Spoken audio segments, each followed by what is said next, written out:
Hi again. I hope the last video helped you in recalling the provisions of section number 216, section number 217 and section number 219. Now in this video, we will cover section number 218, section number 221 and section number 222. So without wasting any time, let's get started. The subject RCD requires a thorough understanding of each and every provision. And in order to impart that understanding, I am taking regular lectures of RCD and the enrollment for December 2023 examinations are now open. So if you are looking for classes providing 100% coverage of the module along with retention and recalling techniques and in-depth coverage of each and every provision, please enroll by filling the Google form provided in the description of this video. Starting with section number 218. Section number 218 बात करता है protection of employees during investigation. अब ये investigation कौन सी investigation की बात करें? कोई सी भी. हमने अभी कई सारे टाइप्स की इन्वेस्टिगेशन पढ़ी है. टाइप्स की जगह मैं बोलूंगा अलग अलग सेक्शन में हमने इन्वेस्टिगेशन पढ़ी है. तो कोई सी भी इन्वेस्टिगेशन हो, हर एक इन्वेस्टिगेशन के लिए सेक्शन नंबर 218 एप्लीकेबल है. एंड दूसरा सबसे इंपॉर्टेंट पॉइंट कि ये जो प्रोटेक्शन एम्प्लॉइज को मिल रहा है ये सिर्फ इन्वेस्टिगेशन जब चल रही है कंपनी के अगेंस्ट तभी के लिए एप्लीकेबल है. ये इंक्वायरी के केस में या इंस्पेक्शन के केस में एप्लीकेबल नहीं है. तो अगर कोई भी केस स्टडी इसके ऊपर आती है जो कि एक्सपेक्टेड है, क्योंकि ये एक काफी केस स्टडी के पॉइंट ऑफ व्यू से अगर देखें तो ऐसा प्रोविजन है जिसपे केस स्टडी बनाई जा सकती है. उसमें आपको ये जरूर देखना है केस स्टडी में कि इंक्वायरी का केस है, इंस्पेक्शन का केस है या इन्वेस्टिगेशन का केस है. And accordingly he section number 218 जो है वो एप्लीकेबल होगा. तो ये प्रोटेक्शन ऑफ एम्प्लॉइज सिर्फ और सिर्फ इन्वेस्टिगेशन के केस में जो है वो उनको मिला है. इंक्वायरी के केस में या इंस्पेक्शन के केस में सेक्शन नंबर 218 एप्लीकेबल नहीं होता है. और ये इन्वेस्टिगेशन जो है ये कोई सी भी इन्वेस्टिगेशन है, चाहे वो 210 में हो रही हो या वो 212 में हो, 213 के अंदर हो या फिर 219 में जो हमने पढ़ा उसके अंदर हो या 216 में हो, सभी केसेस में एप्लीकेबल है. इसमें ये बोला है कि during the course of any investigation and during the pendency of any proceeding, company या कोई भी दूसरी बॉडी कॉर्पोरेट या कोई भी पर्सन जिसके अगेंस्ट इन्वेस्टिगेशन चल रही है शेल नॉट डिस्चार्ज, सस्पेंड या punish any employ without prior approval of the tribunal. तो आपको यह ध्यान रखना है कि यहां पर भी आपको प्रायर अप्रूवल जो है कंपनी को, बॉडी कॉर्पोरेट का पर्सन को चाहिए अगर उसको कोई भी एक्शन लेना है with respect to discharge, suspend या पनिश एनी एम्प्लॉय. और सारे एम्प्लॉयज इसमें कवर हो जाएंगे. During the course of, repeating it again, during the course of any investigation and during the pendency of any proceeding, company or other body corporate or person shall not discharge, suspend, punish any employee without prior approval of tribunal. अब कौन कौन से action है जो नहीं ले सकते बिना ट्रिब्यूनल के अप्रूवल के, वो यहां पर इन्होंने बताया.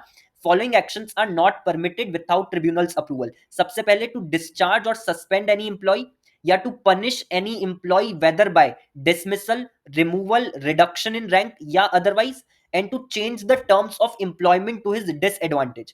अब आपको यहां पर जो बी वाला पॉइंट है उसको स्पेसिफिकली ध्यान रखना है कि किसी भी तरीके से आप पनिश नहीं कर सकते एम्प्लॉय को. उसमें डिसमिसल भी आ गया, उसमें रिमूवल भी आ गया, उसमें रिडक्शन इन रैंक जिसको डिमोशन बोलते हैं वो भी आ गया. और भी कोई एक्शन अगर आप लेते हो तो आप नहीं ले सकते बिकॉज अदरवाइज भी वहां पर मेंशन है. और इससे जो है इसका स्कोप जो है वो काफी ज्यादा ब्रॉड हो जाता है. तो कोई भी एक्शन अगर आपको केस स्टडी आती है और उसमें कोई भी एक्शन अगर मेंशन करा गया है तो आप उसको यहां पर कवर कर सकते हो कि ये as in the form of punishment है. और क्योंकि ये पनिशमेंट के फॉर्म में है तो ये एम्प्लॉय के अगेंस्ट ड्यूरिंग द इन्वेस्टिगेशन नहीं लिया जा सकता अगर वो बिना ट्रिब्यूनल के अप्रूवल के लिया गया है. तो ये अदरवाइज वाला पॉइंट आपको स्पेसिफिकली ध्यान रखना है. उसके बाद में to change the terms of employment to his disadvantage, कोई भी चेंजेस नहीं कर सकते हैं उसके एम्प्लॉयमेंट टर्म्स में जो उसको उसके लिए नुकसान जिसको हम बोल सकते हैं कि हो या डिसएडवांटेज कॉज करे उसको, तो वो नहीं कर सकते. तो ये तीनों चीजें आपको रखनी है. उसके बाद में हाँ, अगर ट्रिब्यूनल का अप्रूवल रिसीव नहीं होता है 30 डेज के अंदर अंदर ऑफ द एप्लीकेशन सॉरी, अगर ट्रिब्यूनल का अप्रूवल रिसीव नहीं होता है within 30 days of the application to the tribunal, तो उस केस में एप्लीकेंट जो है वो अबव एक्शन जो है वो ले सकता है एम्प्लॉय के अगेंस्ट. तो यानी आपको प्रायर अप्रूवल लेने के लिए ट्रिब्यूनल को अप्लाई करना है. अब हो सकता है कि ट्रिब्यूनल 30 डेज के अंदर अंदर कुछ भी नहीं बोले, तो इन केस उन्होंने रिजेक्ट कर दी एप्लीकेशन तो आप एक्शन नहीं ले सकते ऑब्वियसली. लेकिन अगर ट्रिब्यूनल ने कुछ भी नहीं बोला तो फिर उस केस में आप जो 30 डेज तक आपको वेट करना है एंड देन उसके बाद आप एक्शन जो है वो ले सकते हो. तो ये भी एक इंपॉर्टेंट पॉइंट है जो आपको याद रखना है कि वहां पर अगर केस स्टडी में कहीं पर भी ऐसा मेंशन है कि एप्लीकेंट ने अप्लाई करा, 30 डेज हो गए, ट्रिब्यूनल ने कुछ नहीं बोला और एप्लीकेंट ने जो है एम्प्लॉय के अगेंस्ट एक्शन ले लिया, तो क्या एप्लीकेंट अपनी जगह पर सही है या नहीं है? तो वो सही है, क्योंकि जब भी ट्रिब्यूनल कोई इंटीमेशन नहीं देता है उसकी तरफ से 30 डेज के अंदर अंदर, तो फिर एप्लीकेंट जो है वो एक्शन ले सकता है। तो ये आपको याद रखना है।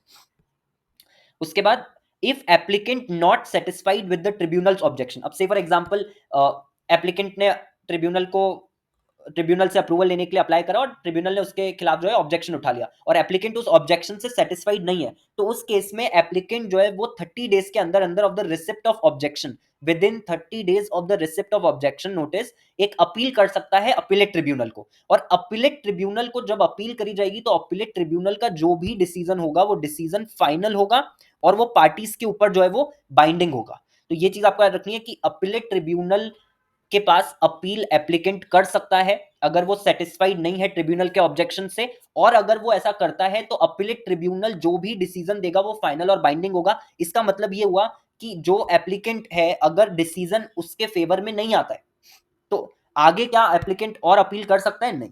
No further appeal allowed by the applicant और बाय ट्रिब्यूनल, यानी पार्टीज कंसर्न जो है वो आगे और अपील नहीं कर सकते। Appellate tribunal is the final authority. अब यहां पर एक क्वेश्चन है आप लोगों के लिए जो आप कमेंट्स में आंसर कर सकते हो कि क्या एम्प्लॉय जो है वो अपील कर सकता है पहली चीज उसको, क्योंकि उसके अगेंस्ट एक्शन लिया गया और उसको निकाल दिया गया, उसको सस्पेंड कर दिया गया या रिडक्शन इन रैंक वाली चीज कर दी गई या कोई और एक्शन ले लिया गया, तो क्या एम्प्लॉय सबसे पहला सवाल अपील कर सकता है? और फिर उसके बाद में क्या एम्प्लॉय फर्दर अपील कर सकता है? फर्दर अपील मतलब क्या वो अपीलेट ट्रिब्यूनल की भी बियॉन्ड जा सकता है क्या? तो इसका आंसर आप कमेंट जो है वो करके बता सकते हो। उसके बाद तो ये आपको पूरा याद रखना है। सेक्शन नंबर 218 ये बहुत ज़्यादा इंपॉर्टेंट सेक्शन है केस स्टडी के पॉइंट ऑफ व्यू से।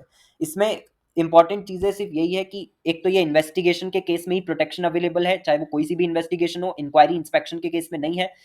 जब भी कोई इन्वेस्टिगेशन चल रही है या कोई भी प्रोसीडिंग चल रही है तो कंपनी, कोई भी बॉडी कॉर्पोरेट या पर्सन जो है वो डिस्चार्ज, सस्पेंड, पनिश नहीं कर सकते किसी भी इंप्लॉय को without prior approval of tribunal.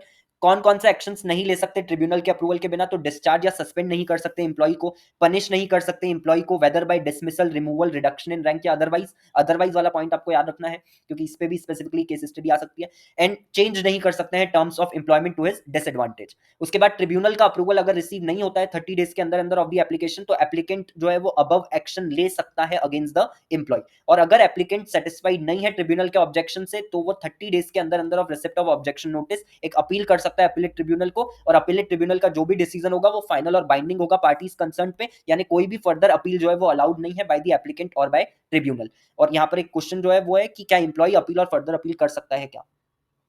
इसके बाद में सेक्शन नंबर 221, सेक्शन नंबर 221 जो है वो बात करता है freezing of assets of company on inquiry and investigation. अब 218 में सिर्फ इन्वेस्टिगेशन कवर था, 221 में इंक्वायरी भी कवर है, इन्वेस्टिगेशन भी कवर है, लेकिन इंस्पेक्शन कवर नहीं है। तो इसमें आपको ये वाला पॉइंट याद रखना है कि असेट्स फ्रीज करे जा सकते हैं कंपनी के इंक्वायरी या इन्वेस्टिगेशन के दौरान। तो ट्रिब्यूनल जो है वो सेंट्रल गवर्नमेंट के रेफरेंस पे, स्टेट गवर्नमेंट यहां पर नहीं लिखा है, सेंट्रल गवर्नमेंट के रेफरेंस पे या किसी भी कंप्लेंट के रेफरेंस पे जो मेंबर्स करते हैं अंडर सेक्शन नंबर 244 यानी ऑपरेशन एंड मिसमैनेजमेंट वाला जो सेक्शन है, या कोई भी क्रेडिटर, ये एक बहुत इंपॉर्टेंट पॉइंट है, जो थर्ड वाला पॉइंट है ये इंपॉर्टेंट है क्योंकि इसमें अमाउंट मेंशन है, वो आपको याद रखना है। A creditor having 1 lakh amount outstanding, ऐसा कोई भी क्रेडिटर जिसका कि 1 लाख रुपया जो है वो बकाया है कंपनी के ऊपर, यानी कंपनी को उसको पेमेंट करना है 1 लाख रुपए का। And any other person having a reasonable ground to believe, RGTB का मतलब है रीजनेबल ग्राउंड टू बिलीव। तो ट्रिब्यूनल सीजी के रेफरेंस पे या किसी भी कंप्लेंट के बेसिस पे जो मेंबर्स करते हैं अंडर सेक्शन नंबर 244, याद रखना है यहाँ पर सिर्फ मेंबर्स की ही बात हो रही है, तो जो भी कंप्लेंट मेंबर्स करेंगे 244 में, या कोई भी क्रेडिटर का reference having 1 lakh amount outstanding and complaint, sorry, कोई भी कंप्लेंट जो क्रेडिटर कर रहा है जिसका 1 लाख अमाउंट आउटस्टैंडिंग है, या कोई भी दूसरा पर्सन कर रहा है having a reasonable ground to believe, tribunal क्या कर सकता है? ऑर्डर पास करके डायरेक्ट कर सकता है that such transfer of the assets और रिमूवल ऑफ द असेट और disposal of the asset shall not take place during a specified period, कि स्पेसिफाइड पीरियड के लिए आप ये तीनों काम जो है वो नहीं कर सकते। आप ट्रांसफर नहीं कर सकते असेट्स का, आप रिमूवल नहीं कर सकते असेट्स का, और आप डिस्पोजल नहीं कर सकते असेट्स का। और ये जो भी स्पेसिफाइड पीरियड होगा, ये स्पेसिफाइड पीरियड 3 साल से ज्यादा का नहीं हो सकता है। तो ये स्पेसिफाइड पीरियड में आपको ये भी याद रखना है कि ये 3 साल से ज्यादा का नहीं हो सकता। तो अगर केस स्टडीज पे बनती है और आ जाता है कि ट्रिब्यूनल जो है वो रेस्ट्रिक्शन लगाना चाह रहा है ट्रांसफर, रिमूवल, डिस्पोजल पे ऑफ असेट्स 5 साल की, तो ये पॉसिबल नहीं है, सिर्फ 3 साल का ही मैक्सिमम रेस्ट्रिक्शन लग सकता है।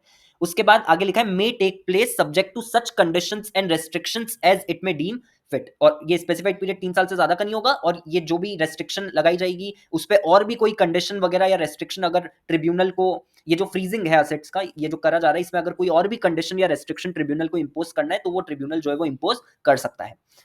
उसके बाद में such order can be made by tribunal. अभी ऐसा ऑर्डर ट्रिब्यूनल कब पास करेगी, तो such order can be made by tribunal if it appears prejudicial to company's interest, यानी कि जो भी ट्रांसफर, रिमूवल या डिस्पोजल है अगर वो प्री जुडिशियल है टू कंपनीज इंटरेस्ट या कोई भी शेयर होल्डर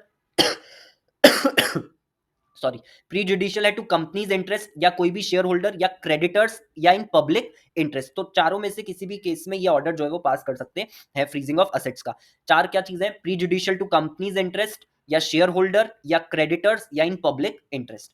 एंड इसके बाद अगर इस ऑर्डर को पास कर दिया जाता है ट्रिब्यूनल के द्वारा और उसके बाद भी इस ऑर्डर का कॉन्ट्रावेंशन करता है कंपनी या ऑफिसर वगैरह, इसका कॉन्ट्रावेंशन करते हैं, तो कंपनी के ऊपर फाइन है मिनिमम 1 लाख का जो मैक्सिमम 25 लाख तक जा सकता है। एंड ऑफिसर इन डिफॉल्ट के ऊपर इंप्रिजनमेंट जो है वो हो सकती है उनको अप टू 3 इयर्स की, या फाइन लग सकता है मिनिमम 50,000 का जो मैक्सिमम 5 लाख तक जा सकता है, या दोनों भी हो सकता है, तो इंप्रिजनमेंट एंड फाइन दोनों चीजें हो सकती है। तो ये आपको याद रखना है 221 के अंदर कि freezing of assets of company on inquiry and investigation, tribunal जो है वो सीजी के रेफरेंस पे या कोई भी कंप्लेंट जो मेंबर्स कर रहे हैं अंडर सेक्शन 244 या कोई क्रेडिटर कर रहा है जिसका 1 लाख अमाउंट आउटस्टैंडिंग है, कोई भी दूसरा पर्सन कर रहा है having a reasonable ground to believe, tribunal may by order direct that such transfer, removal, disposal shall not take place during a specified period, जो कि 3 साल से ज्यादा का नहीं होगा, and it may take place subject to such conditions and restrictions. यानी यहाँ पर आप याद रखना कि मे टेक प्लेस का मतलब है कि transfer, removal, disposal tribunal allow कर सकता है कि ठीक है आप कर दो ट्रांसफर या रिमूवल या डिस्पोजल, लेकिन उसको लेकर के कुछ कंडीशंस या रेस्ट्रिक्शंस जो है वो लगा सकता है। तो यहाँ पर इसका ये मतलब है। And then such order can be made by tribunal अगर वो प्री जुडिशियल लगता है उसको टू कंपनीज इंटरेस्ट या शेयर होल्डर या क्रेडिटर या इन पब्लिक इंटरेस्ट। किस चीज के प्री जुडिशियल होने की बात कर रहे हैं हम, ट्रांसफर, रिमूवल या डिस्पोजल। और इफ ऑर्डर कॉन्ट्रावेंट तो कंपनी के ऊपर फाइन होगा मिनिमम 1 लाख का, मैक्सिमम 25 लाख का, और ओआईडी के ऊपर इंप्रिजनमेंट हो सकता है अप टू 3 इयर्स, और फाइन मिनिमम 50,000 जो मैक्सिमम 5 लाख तक जा सकता है, या दोनों चीजें भी हो सकती है। इसके बाद में सेक्शन नंबर 222, सेक्शन नंबर 222 में लिखा है imposition of restriction upon securities. तो इसको हमको लिंक करना था 216 के साथ। लिंक में बस ये है कि वहां पर हम ओनरशिप ऑफ द कंपनी जो है उसमें इन्वेस्टिगेशन कर रहे थे, तो ओनरशिप को लेकर के अगर कोई भी यहां पर भी हम वही कर रहे हैं कि रेस्ट्रिक्शन हम क्यों लगा रहे हैं अपॉन सिक्योरिटीज, क्योंकि हम ये पता करना चाहते हैं कि कौन आखिर ओनर है, तो इसलिए दोनों आपस में जो है इस तरीके से रिलेटेड है। सेक्शन नंबर 222 में लिखा है imposition of restriction upon securities, tribunal may by order direct that the securities shall be subject to such restrictions for such period not exceeding 3 years। यहाँ पे भी टाइम लिमिट 3 इयर्स है, 221 में भी 3 इयर्स थी, यहाँ पे भी 3 इयर्स है। जो भी रेस्ट्रिक्शन उनको लगाना है वो लगा सकते हैं सिक्योरिटीज के ऊपर, और वो रेस्ट्रिक्शन मैक्सिमम 3 साल के लिए रहेगी। ट्रिब्यूनल में pass such order where it appears to the tribunal, tribunal ये वाला ऑर्डर कब पास करेगी, जब ट्रिब्यूनल को लगता है ऑन अकाउंट ऑफ इन्वेस्टिगेशन, यहाँ पर इंक्वायरी नहीं है, यहाँ पर सिर्फ इन्वेस्टिगेशन कवर है, जब इन्वेस्टिगेशन करने पर ट्रिब्यूनल को लगता है या किसी कंप्लेंट पे ट्रिब्यूनल को लगता है, और वो कंप्लेंट किसकी, made by any person in this behalf. तो 221 में तो मेंबर्स भी थे, क्रेडिटर भी था और एनी अदर पर्सन था। यहाँ पर लिखा है complaint made by any person in this behalf that there is a good reason to find out relevant facts about any security issued और to be issued by a company, कि हमको जो भी सिक्योरिटीज इशू ऑलरेडी कंपनी ने करी है उससे related कुछ चीज पता करनी है, या जो सिक्योरिटीज कंपनी इशू करने वाली है उससे रिलेटेड कुछ चीज पता करनी है, तो जो भी ट्रिब्यूनल है वो क्या कर सकता है, ये रेस्ट्रिक्शंस वगैरह का ऑर्डर जो है वो पास कर सकता है। To be issued by company and such facts can not be found out, और ट्रिब्यूनल को ऐसा लगता है कि वो फैक्ट जो हमको पता करने हैं वो हम नहीं पता कर पाएंगे जब तक कि हम ये रेस्ट्रिक्शन इंपोज नहीं करते। तो यहाँ पर जब हम देख रहे हैं कि ट्रिब्यूनल में pass such order where it appears to the tribunal on account of investigation, तो ये इन्वेस्टिगेशन कौन से सेक्शन की बात हो रही है, 216 की। बाकी के भी सेक्शन यहाँ पर कवर हो सकते हैं इन्वेस्टिगेशन के, बट जो सेक्शन के चांसेस है कि 216 में, क्योंकि हम ओनरशिप के बारे में बात करते हैं, तो उसी दौरान अगर ट्रिब्यूनल को लगता है कि यार हमको और कुछ सिक्योरिटीज वगैरह के रिलेटेड कोई फैक्ट्स वगैरह पता करने हैं जो कंपनी ने ऑलरेडी इशू कर रखे हैं या इशू करने वाली है, तो उस केस में ट्रिब्यूनल ये वाला ऑर्डर भी साथ में पास कर सकती है। तो इसीलिए इन दोनों के बीच में एक लिंक है, सेक्शन नंबर 216 एंड 222।